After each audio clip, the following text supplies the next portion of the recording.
Hi, my name is Aaron, and this is my show, Re-Education. And today I'm going to directly address a viewer called Kenny Kong61, who wrote an unbelievably perfect comment, and it expresses something that actually had been bothering me for a little while about anarcho-communism as well. So the comment reads, "Government by consensus is regressive and leads to social collapse, e.g., the ancient Greeks and Romans. Progress comes from radicals, not from the common man. Slavery in the West was not ended by consensus, but a vocal minority. Gross mistreatment of blacks in America didn't end with the Civil War. The majority still viewed blacks as an inferior race and continued to do so for a century. You need to make your case that full democracy will lead to enlightened rule. History is strongly against this, but I'm willing to listen." Well, Kenny Kong, I'm glad that you're willing to listen because I happen to have exactly the answer that I think that you're looking for.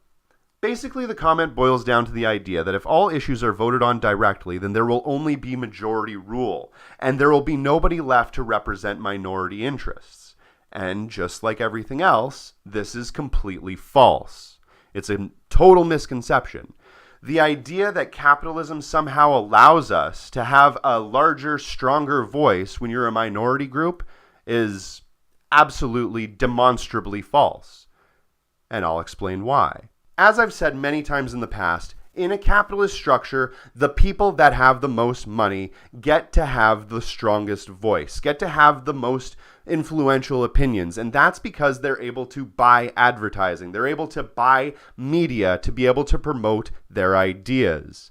When you don't have a system that promotes equality of opportunity, then you end up with a situation where you only hear opinions that come from the moneyed interests. It's universally true that change for the most part always comes from the fringes. And that's because the fringes, the left, the right, whatever, are able to shift that Overton window from the center to an idea that people are able to latch onto. But capitalism inherently sets up barriers for you to be able to do this. It promotes people with the most money, and it prohibits people that don't have any from being able to promote their opinion. You don't have to look any farther than the Bernie Sanders campaign to know exactly what I'm talking about. You have one radical politician who is saying a bunch of really crazy radical things, and at every single turn, he's being blocked by the establishment. And yet, the people still like his ideas, and the Overton window shifts.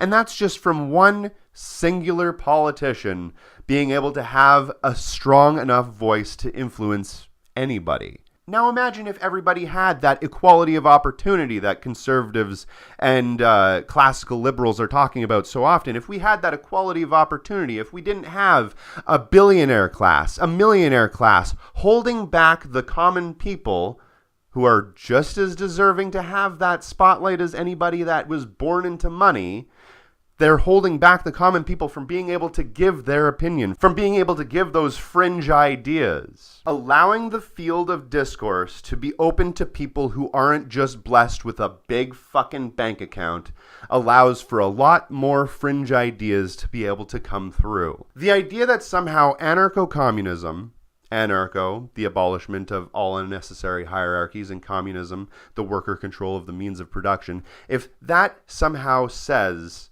that we don't support the minority interests, I don't know what would. Personally, I believe in democracy, and I think that if we have one that's pure, we'll be able to succeed.